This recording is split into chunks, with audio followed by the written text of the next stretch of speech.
Centipede show. We have a couple comics running late, so parts of the Centipede might cannibalize each other. I don't know, you guys watch Animal Planet, right? These things happen. Not gonna worry about it. I will be taking suggestions after the show, though, of how exactly to explain to your mother. It goes, oh, honey, that's a really creative name for a show. How did you come up with Human Centipede? That's just not a conversation that I particularly want to have with my mother. So I recently learned something that I wish I hadn't, which is going to be the title of my memoir, in case you're wondering. But I recently learned that there are, and everyone in this room probably knows this already, behind the times, but there are games on your iPad and iPod where you can kind of move the iPod a little bit, and that like directs a pinball or something. I don't know. Didn't know those existed, so I lived in a world up until a couple days ago that when I saw grown men on the subway just kind of making their iPods dance, I thought they heard a song, and since they couldn't dance, they're like, next best thing, I'll make my iPad dance. And that was the world that I wanted to live in. That was so it's summer. One of my first summer jobs as a teenager was in my hometown theme park. It was called Lake Compounce. Maybe you've heard of it. Oldest carousel in America. A ratio of urine to chlorine in the kiddie pool we're quite proud of.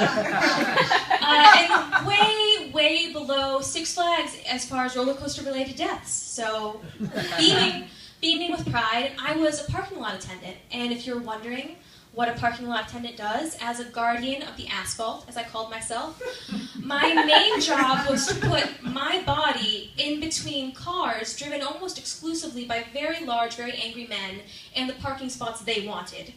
And I didn't know this until years later, but most of those men had kind of come to a sort of sexual agreement with their wives and girlfriends that they would take 2 to 5 screaming children to the theme park, and they would get some things in return. It's like 5 roller coaster rides meant that guy was going to get at least 5 blowjobs that month. The kid who walked away with the giant teddy bear, his mommy was finally going to let his daddy try butt stuff. So that's something I realized later. And I don't know if you can tell this about me, the toughened woman that you see before you, really hardened by 5 years in New York and all 7 seasons of Mad Men. But when I was 17, I wasn't too intimidating. I wasn't. So sometimes these guys would just drive right around me, and in those moments, I knew I had failed. I failed to keep the parking lot order.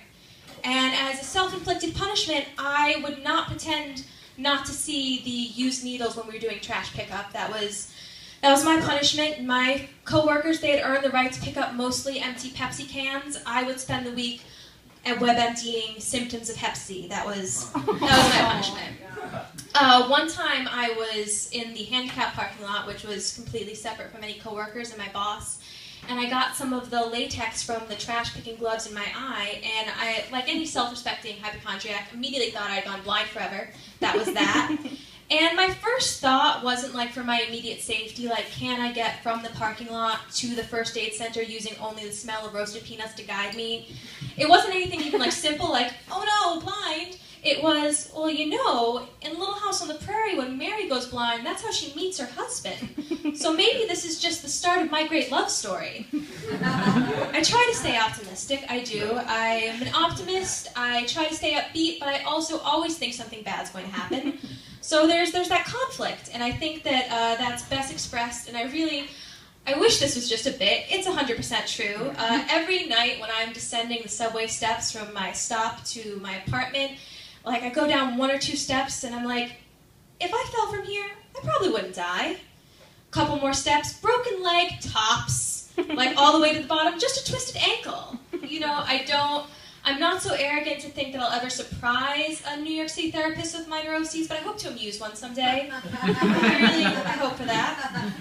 My father is a really great source for celebrity gossip as long as it's 5 to 10 years old. That's his wheelhouse. He took me aside. I was home a couple weekends ago. He's like, Molly, very serious, Molly, that little girl from The Parent Trap has gotten herself into some trouble, hasn't she? Which is like the most picturesque way to describe the last decade of Lindsay Lohan's life. Like, I'm pretty sure if you told that to her, she wouldn't even get defensive. She'd just be like, fair. That's fair.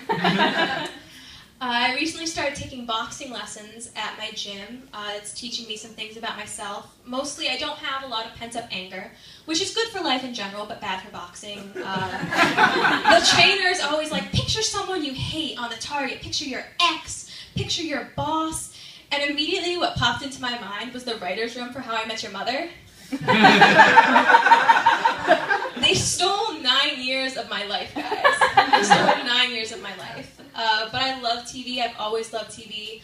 When I was a kid, my TV options were kind of limited to mostly Little House on the Prairie. That was mostly it. But it really gave me a great perspective as a modern 9-year-old. Just because it's like, oh, your Tamagotchi is dead? All of Pa's crop